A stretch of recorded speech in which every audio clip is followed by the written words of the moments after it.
일부에서 하나님의 의미 체계와 우리의 의미 체계가 어떻게 다른지, 차이가 있는지, 왜 이것이 생기게 됐는지, 그리고 이걸 어떻게 하면 바꿀 수 있는지를 의미라는 키워드로 하나님이 의미이심을 인식해 보면서 우리가 배웠는데요. 이제 앞으로 하는 모든 공부에는 이런 방식으로 의미를 중심으로 해서, 하나님의 의미를 중심으로 해서 교정이 이루어지고, 그 다음에 가짜 의미, 다른 의미를 포기하는 용서가 이루어지도록 해야 하기 때문에 의미라는 하나님의 생각의 수준, 하나님의 사고 체계의 수준, 이 수준을 기준과 보편성으로 놓으면서 모든 것을 제자리로 되돌리는 수업을, 그런 기적을 이제 우리가 공부할 텐데요.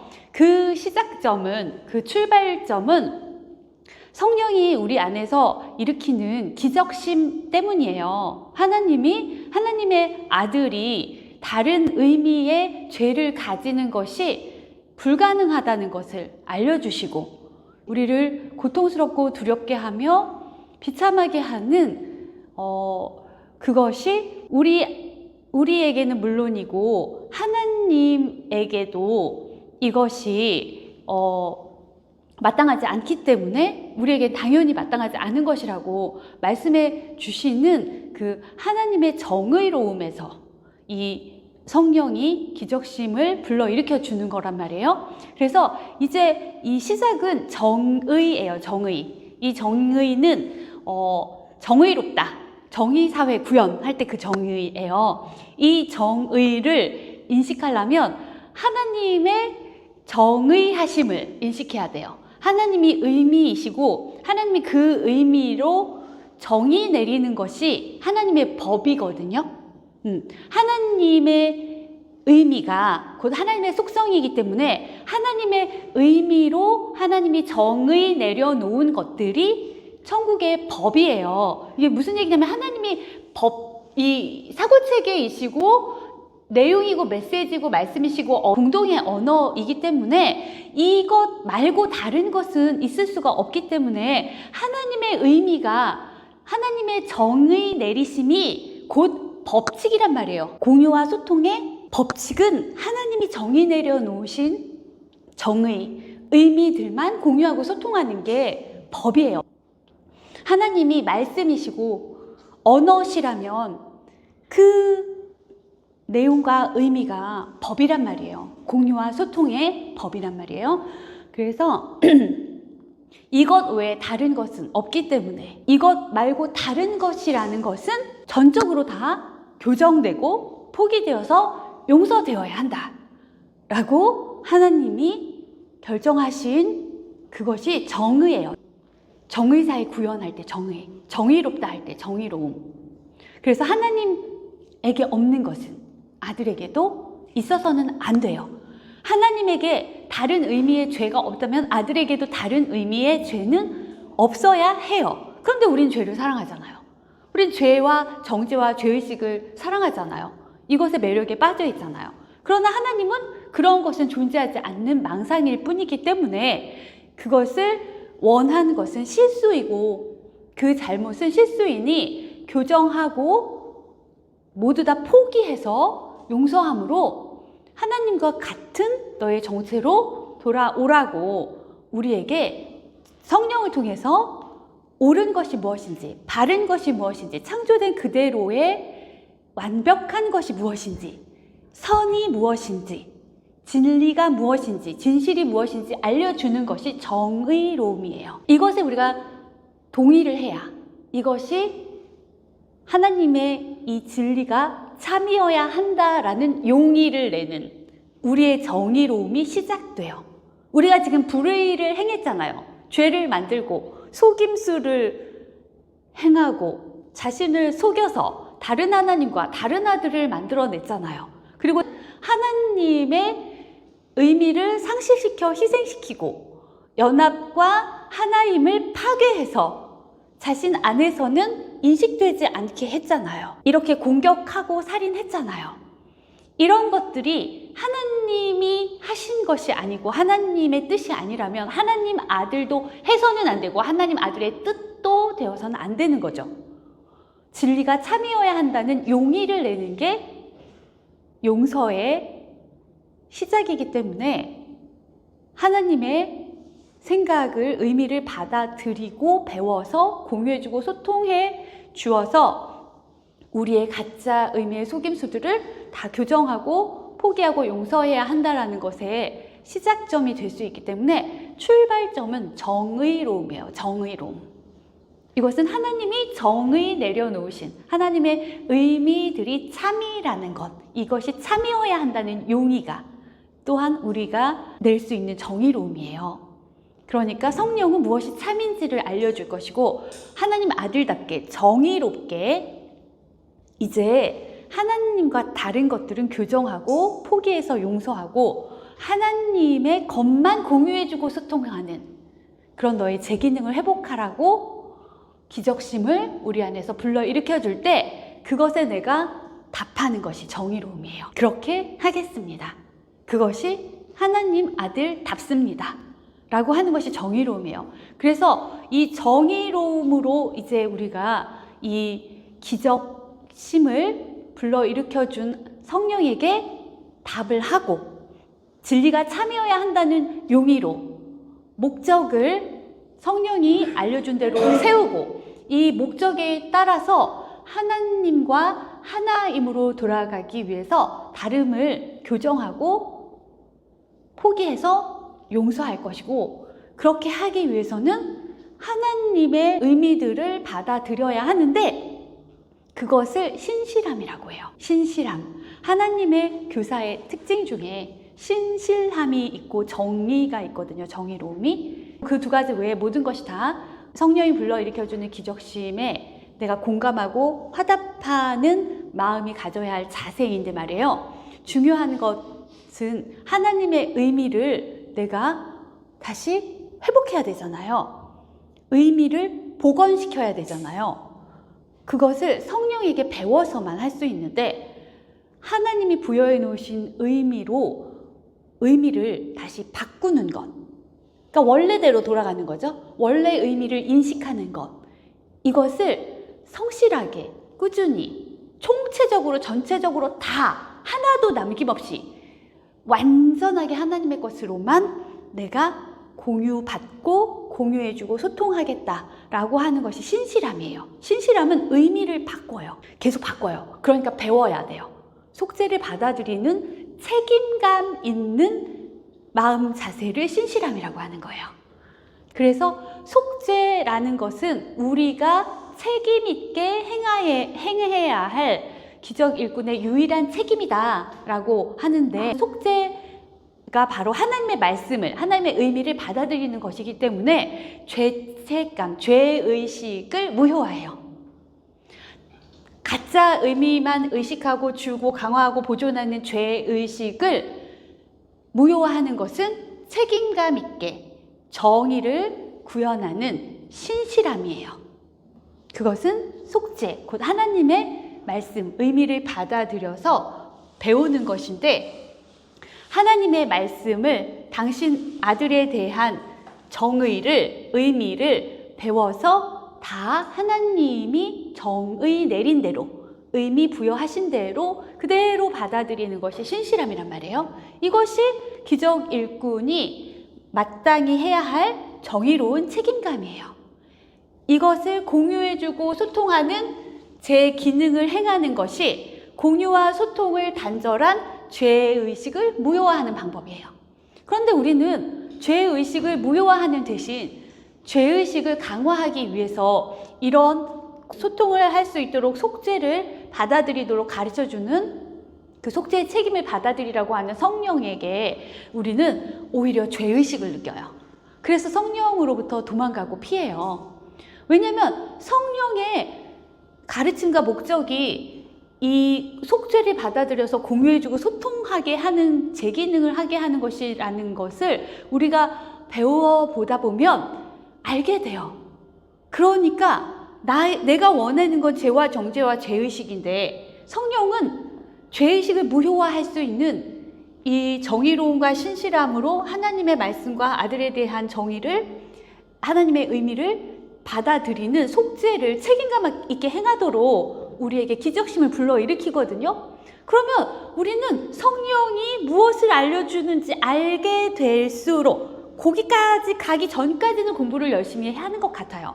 그런데 성령이 이제 본질적인 것을 알려주는 공부로 돌입이 된다면 교정과 포기해서 용서하는 그 용서가 나오고, 이런 치유라는 성령의 목적이, 늘 성령은 그 목적이었고 그 이야기를 알려주고 있었는데, 어느 때 인식이 되기 시작하면 이거 봐라, 이건 내가 원하는 게 아니었네?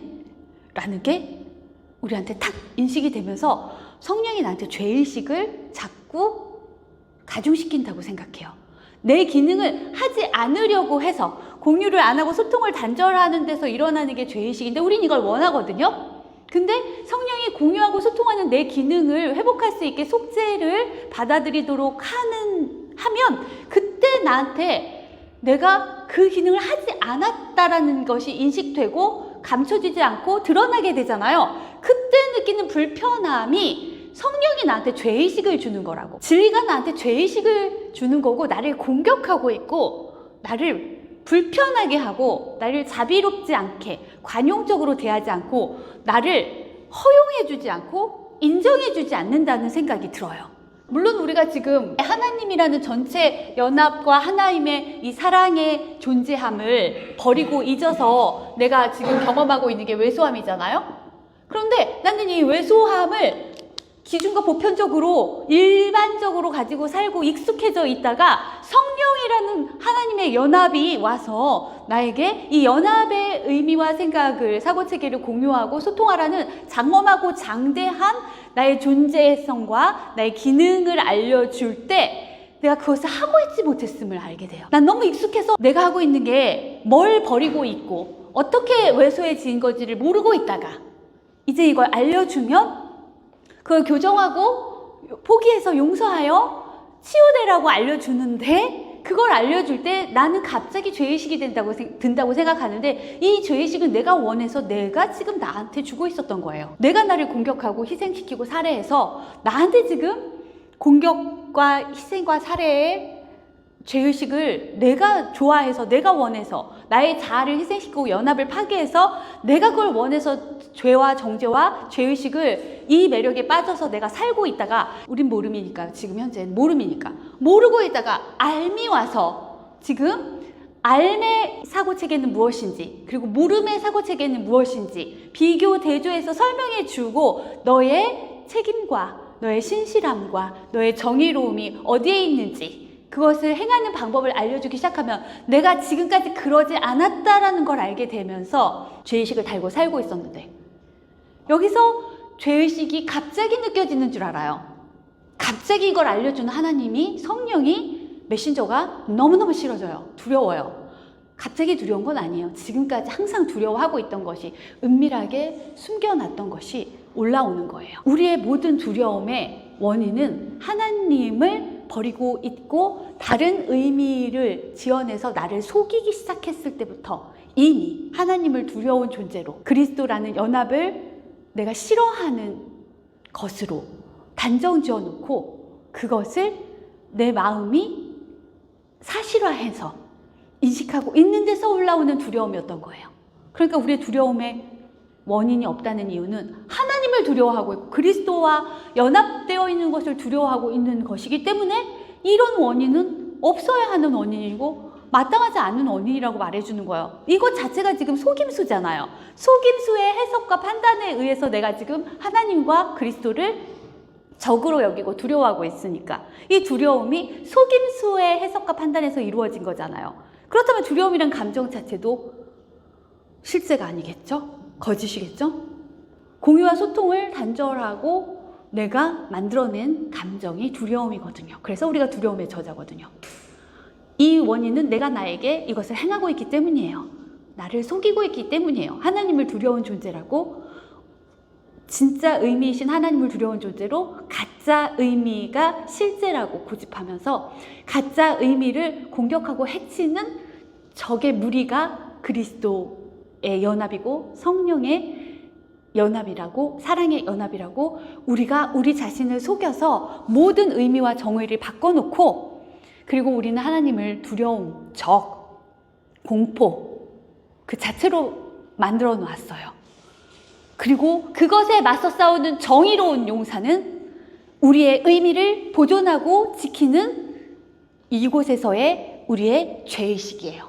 그래서 죄의식의 목적은 하나님의 의미를 감추는 것, 연합을 공격하고 파괴하는 것이에요. 죄의식에는 목적이 있어요. 분리된 개별을, 이 특별함을 강화하고 보존하는 것이에요. 그래서 우린 죄의식을 그대로 느끼고 있는 거예요.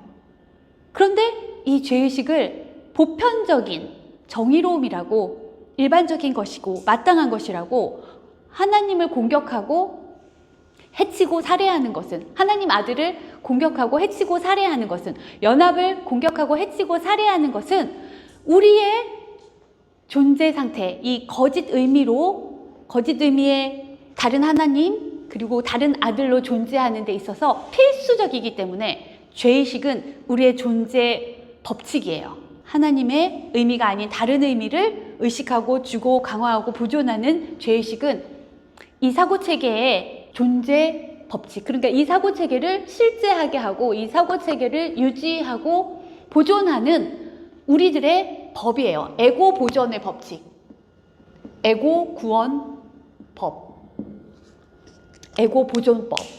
죄의식의 목적은 그래요. 죄가 실제라고 정지한 다음에 그것을 의식하고 지각하고 보존하고 강화하는 것이 죄의식이니까요. 이것은 무책임한 행동이에요. 하나님 아들답지 않은 것을 하나님 아들에게 강요하고 강압하고 폭정을 휘두르며 여기에 온통 권위를 주어서 하나님의 권위를 빼앗아서 여기에다가 권위를 실어주고 있으니까요. 죄가 실제라고 정죄하는데 권위를 부여해주고 있으니까요. 그렇게 하는 목적으로 이루어져 있는 것이 죄의식이기 때문에 우리는 이 죄의식이 우리 피로함, 이 세상에 피로하고 불편하고 우리가 여기서 뭔가 헤매면, 뭔가 하고 있으면 계속 우리를 속이고 우리를 거짓말로, 환상에서 환상으로, 더 깊은 환상으로, 어둠에서 어둠으로, 더 깊은 어둠으로, 특별한 관계에서 더 특별한 관계로, 더 특별한 에고들과 연합하고 그것을 보존하기 위해서 특별한 관계를 또 필요로 하고, 이렇게 되는 계속 악순환을, 이 죄의 악순환을, 죄의식의 악순환을 일으키고 있는 게 우리임에도 불구하고, 이것을 행해서 우리에게 느끼게 하고 있는 게 우리임에도 불구하고, 이게 너무나 일반적이고 보편적이고 내가 원하는 것을 내가 하고 있기 때문에 이걸 자유로움이라고 생각하고 있다가 진짜 보편적인 게 뭔지, 진짜 실제인 게 뭔지 나타나는 순간, 드러나는 순간, 누가 알려주고 가르쳐주는 순간 내가 그렇지 않았다라는 거, 내가 실수를 했고 잘못을 했다는 것이 갑자기 드러난다고 생각을 하는 거예요. 나만 인정하지 않았을 뿐 이건 반드시 교정되고 포기해서 용서해서 치유되어야 하는 것인데, 나는 이걸 보편적이라고 생각했거든요. 난 이걸 원했고 난 이대로 지각하고 경험하고 이게 일반적인 것이라고 익숙해져 있는 상황에서 난 이걸 죄라고 생각하지 않았거든요. 실제라고 생각했지. 근데 이게 죄라고 하고, 그리고 그 죄를 너에게 고착화시키고 실제화하는 정죄를 네가 너에게 하고 있고, 그러므로 그것만 의식하고 주고 강화하고 보존하는 죄의식의 두려움에 네가 사로잡혀서 하나님을 두려워하고 연합을 두려워하고 적이라고 여기고 있는 이것은 잘못이니까 교정하자.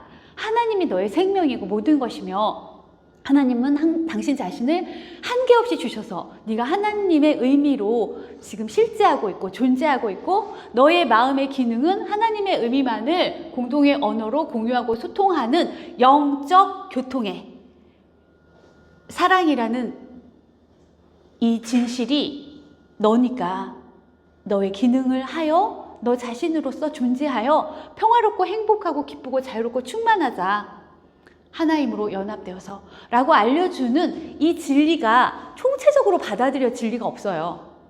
우리는 진리를 조각내서 조정하고 부정하고 반대하고 뒤집고 공격하고 있는 법을 가지고 있거든요. 죄의식의 법을 가지고 있거든요.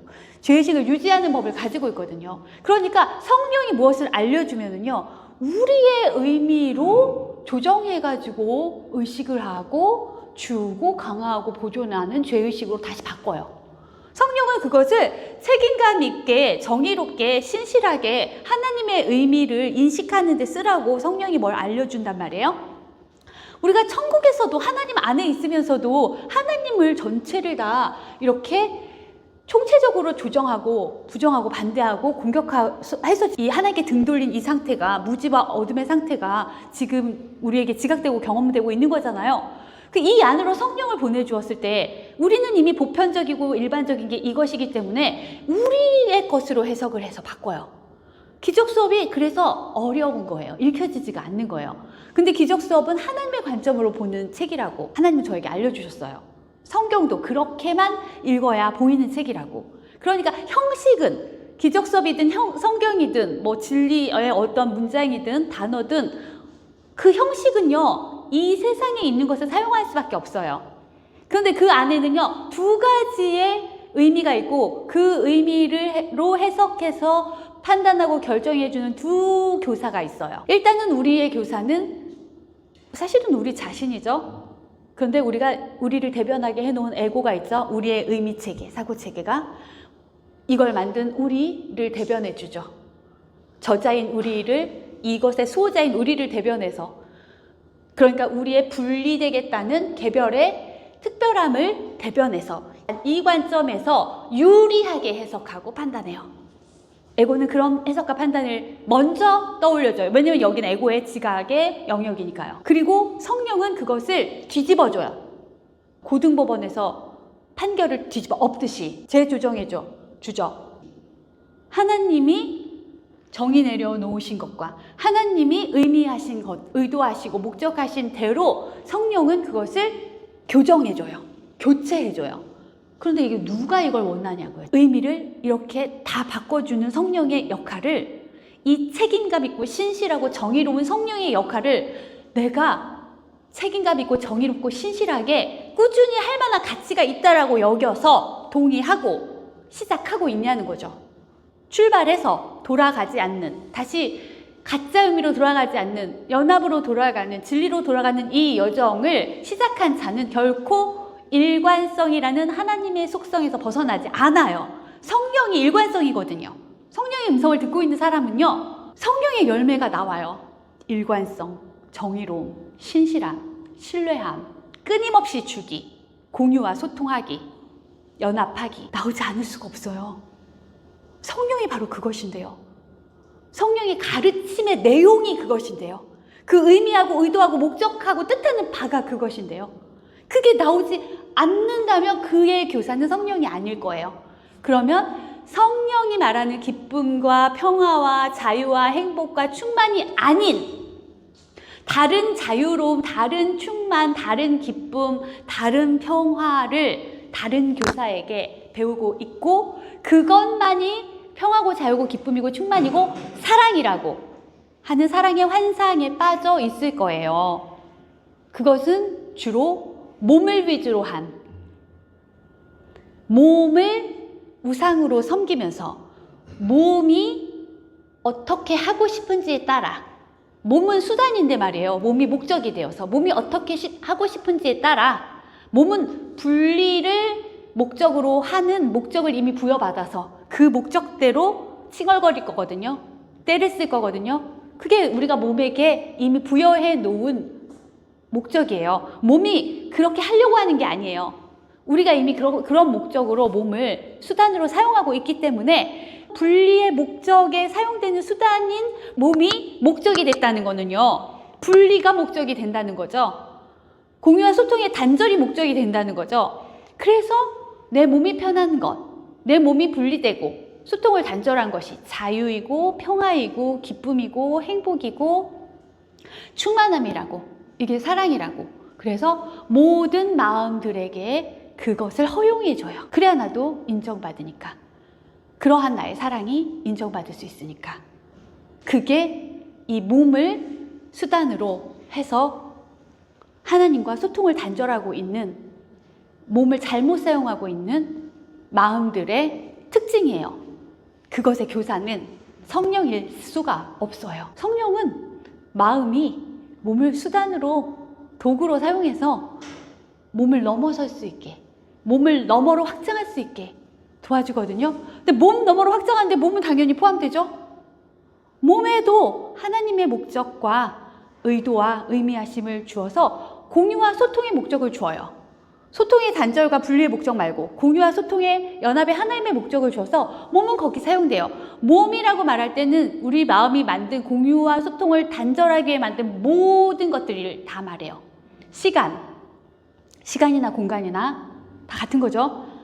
세상이나 상황이나 환경이나 관계나 모든 것을 하나님의 의미를 공유하고 소통하는 연합과 하나님을 목적으로만 하도록 성령은 가르치기 때문에 실제로 마음의 사고방식이 달라지면 마음의 삶의 방식이 달라지고 그러면 몸의 삶의 방식도 달라져요.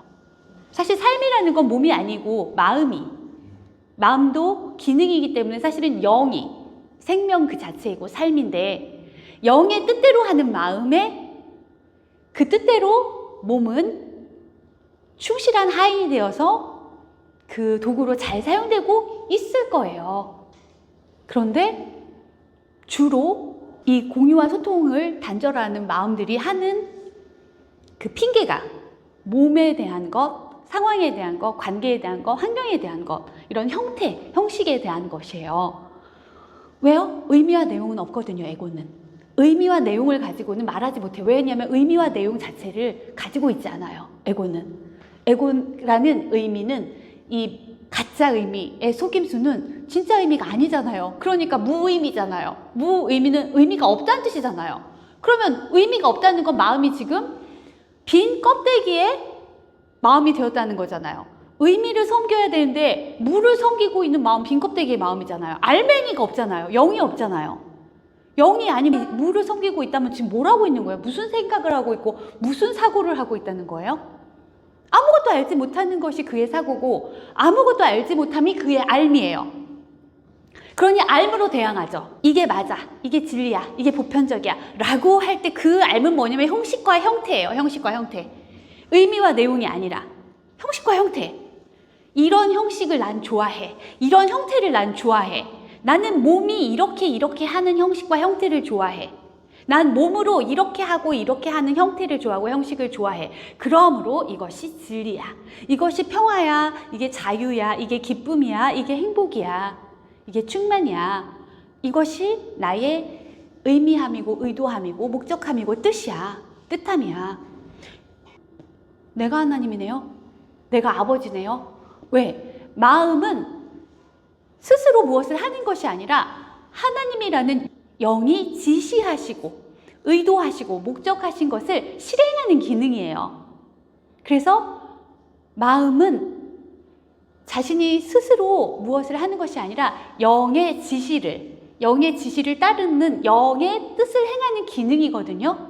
그렇기 때문에 마음이 가짜 영, 빈 껍데기, 무를 섬기고 있는 동안은 지금 무엇의 지시를 받고 있고 무엇의 명령을 받고 있냐면 무지의 명령을 받고 있고 어둠의 지시를 받고 있어요. 그러니까 아무것도 알지 못하는 것을 알미라고 하고 그것이 지시하고 명령하는 것을 섬기는 노예가 되었다는 것은 이것을 만든 자신이 하라고 한 대로 하는 거잖아요. 자신은 무엇을 목적하고 뜻했는데요?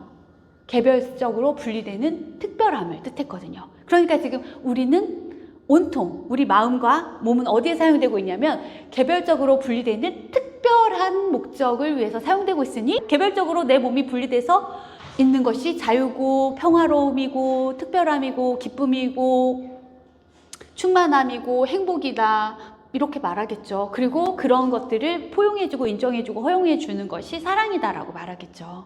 네. 이것이 지금 일반적으로 우리가 이때까지 살아온 방식인데요. 왜냐하면 우리는 하나님의 의미하심과 의도하심과 목적하심이 영으로 연합하는 것인지 영으로 공유하고 소통하는 것인지 몰랐잖아요. 우리 모름이 되었으니까요. 그러면 지금부터 바꾸면 되죠.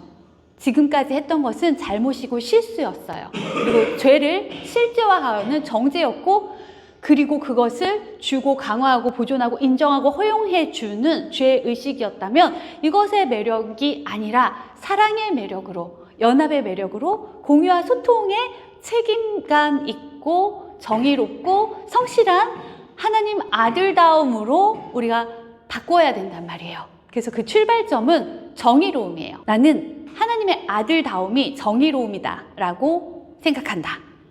이렇게 이제부터 의미들을 다 하나님이 알려주시는 걸로 바꿔야 돼요. 신실한 거, 성실한 거, 책임감 있는 거, 무책임한 거, 다 하나님이 알려주시는 것으로 다 바꿔야 돼요. 기독 수업은 온통 그게 다 바뀌어져 있어요. 그런데 우리는 두 교사를 가지고 있다고 했잖아요. 그것을 하나님의 관점에서 해석해 주고 판단해 주는 옳은 해석과 옳은 판단자인 성령이 있고, 그 다음에 그것보다 먼저 우리의 의미로 해석해서 판단해서 가짜 감정까지 일으켜버리는 에고라는 교사를 가지고 있고, 우리가 원하는 건 에고고 우리가 지시받고 지금 조정당하고 있는 건 에고에 의해서니까 이걸 만든 우리 마음의 결정, 개별로 분리되는 특별함에 우리는 의해서 지시받고 지금 조정당하고 있으니 너무 편파적이죠. 이미 편파적이죠.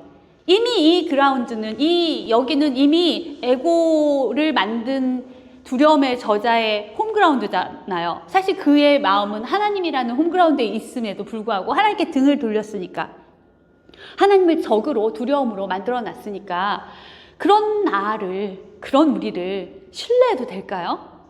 교사직에 계속 있게 해도 될까요? 에고라는 교사를, 사실 대변자를 앞세워서 자신의 염원을 성취시키고 있는 나를 정말 내가 자유가 뭔지, 평화가 뭔지, 기쁨이 뭔지, 충만이 뭔지, 사랑이 뭔지 알고 있을까요? 이 알므로 성령의 가르침을 대항해도 될까요?